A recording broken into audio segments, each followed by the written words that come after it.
a few days after meeting my husband, he took me out to dinner for International Women's Day and gave me a gift certificate for teeth whitening. I should have seen it then, but I was young, in love, and brushed it off as a weird but sweet gesture. He just wants me to feel confident, I told myself. A few days later, I went to use it, and he insisted on coming with me. So there I was, sitting in the chair with my mouth stretched open by one of those dental retractors, drooling into a little cup because there wasn't a sink in the room. And the whole time, he just sat there, cracking up at how ridiculous I looked. I was embarrassed, uncomfortable, and somehow laughing along with him. That was the first time I ignored the warning signs. Over the years, his gifts started forming a pattern. For my birthday, a gym membership. I thought you'd love it. You said you wanted to be healthier. For Christmas, anti-aging creams. I saw you looking at skincare stuff the other day. For our anniversary, a session with a personal stylist. Wouldn't it be fun to refine your look? He always masked it with good intentions. And for a while, I believed him. But deep down, a tiny voice was whispering, "What's wrong with me as I am?" The final straw came on our 5th wedding anniversary. We were at a beautiful restaurant, candlelit and romantic. I was expecting something meaningful, a handwritten letter, maybe a piece of jewelry, something sentimental. Instead, he slid a small box across the table. I opened it. Inside was a brochure for a mommy makeover, a package of cosmetic surgeries, liposuction, breast lift, tummy tuck. I felt my stomach drop, my throat closed up. "You're joking," I whispered, praying I was right. But he smiled, excited. "Babe, I know how much your body changed after having the kids. I just want you to feel good about yourself again." Again, as if I had lost something, as if I had become something undesirable. I looked at him, really looked at him, and for the first time I saw it clearly. This was never about me. This was about him, his expectations, his standards, his need for a wife who looked perfect. I put the box down. "I think I want a divorce." His face turned from smug to stunned in seconds. "Wait, what? Over a gift?" "It's not just the gift, it's all of them. It's everything." "But I love you," he said, reaching for my hand. "I just want the best for you." I pulled my hand away. "Number, you want the best for you. And I'm done trying to live up to that." I walked out of that restaurant and, metaphorically, out of the marriage. The divorce wasn't easy. He tried to win me back with grand gestures, apology letters, flowers, a luxury vacation. But they all missed the point. The problem wasn't a lack of romance. It was that I had spent years with someone who made me feel like I was always one step away from being good enough. Now, I give myself the gifts I want, and for the first time in years, I feel whole. Because real love doesn't make you question your worth. It reminds you that you never had to prove it in the first place. My husband has always been practical when it comes to gift giving.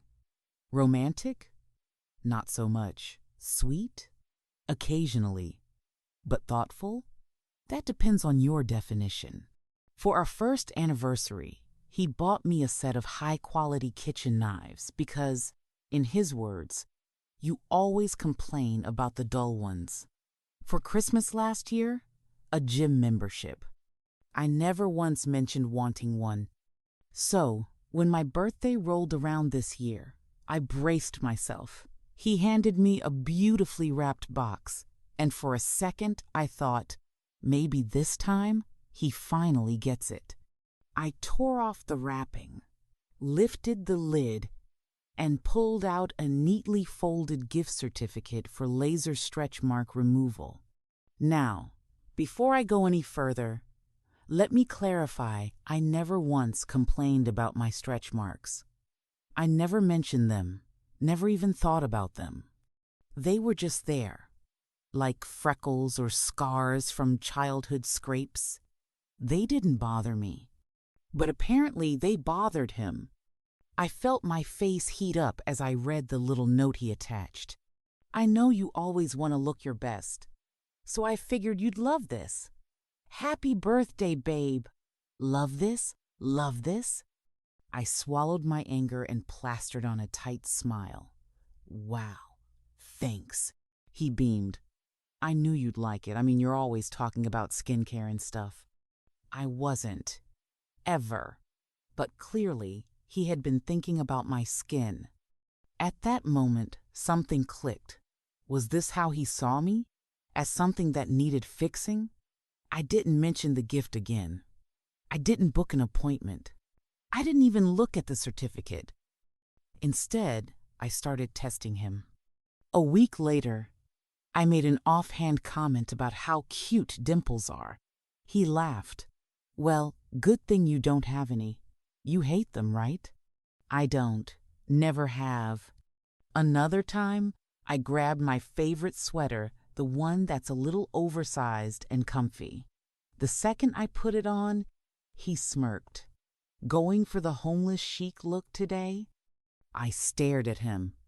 Since when did he care what I wore? Then, one night, while we were watching television, I casually said, I love curly hair. It always looks so fun and effortless. His immediate response? You'd look ridiculous with curly hair. And that was the final straw. I confronted him. So, is there anything about me that you do like? I asked one night, crossing my arms. He looked confused. What? Because apparently my stretch marks are a problem. My sweaters are a problem. My dimples or lack of fair a problem. My hair would be a problem. So tell me, what isn't a problem? His face twisted. Oh, come on. You're overreacting. Number, I'm finally reacting. And then he laughed, like I had just told the best joke in the world. You're being crazy, he said, shaking his head. I compliment you all the time. Oh, really? When was the last time? Silence. I let that sit between us for a few seconds before I picked up the gift certificate, holding it up between us. You think this is a compliment? He sighed, rubbing his temples like I was the exhausting one. I just thought you'd want it. But I didn't, and you didn't care to ask. His expression hardened. So what? You're saying I'm a bad husband for wanting you to look your best? And there it was. It wasn't about me. It was about him, his image, his idea of what I should be. Something inside me shattered. The next day, I did something impulsive. I took his credit card and booked a spa day, but not for laser treatments. No, I went all out. The most expensive massage, a facial, a full-body wrap, a mani-pedi, the works. When he checked the bank statement later, his eyes nearly bugged out. What the hell is this? I shrugged, completely calm. Oh, I just figured you'd want me to treat myself, since you're so invested in my self-care. He turned red. That's not what I meant, and you know it. But I thought you just wanted me to look my best? Silence. Because he knew he had been caught. That night, I made my decision. I packed a bag. When he saw me stuffing clothes into a suitcase, his face fell. Wait, what are you doing? I looked him dead in the eye. Leaving. His mouth opened, closed, opened again. Over a gift certificate? No, I said, zipping up the bag.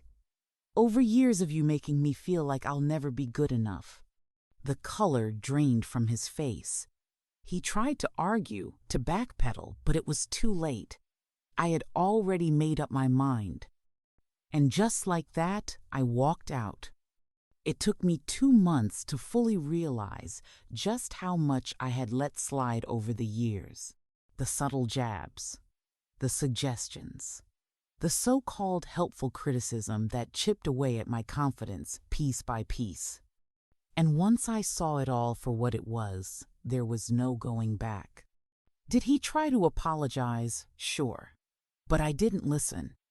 Because here's the truth: if someone loves you, they won't make you feel like you need to be fixed.